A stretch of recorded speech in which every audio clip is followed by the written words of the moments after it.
مشربہ حرام وملبسہ حرام ومطعمہ حرام، کھانا بھی حرام کا، پینا بھی حرام کا، اس کا پہننا بھی حرام کا، پھر اس کی دعا کیسے قبول ہوگی؟ ضرورت اس امر کی ہے ہم حلال حرام میں امتیاز کریں۔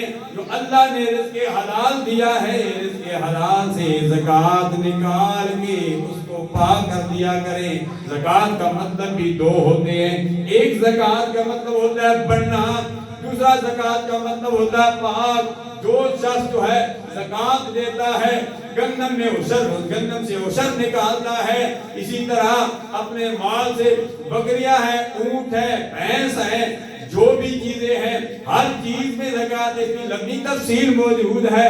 جو زکوٰۃ نکالتا ہے، زکوٰۃ کے دو معنی، ایک معنی یہ ہے زکوٰۃ یہ دیتا ہے اللہ تبارک و تعالیٰ اس کے مال کو پاک کر دیتا ہے، دوسرا معنی یہ ہے جو اپنے مال سے زکوٰۃ دیتا ہے اللہ تبارک و تعالیٰ اس کے مال میں برکت ڈال دیتا ہے۔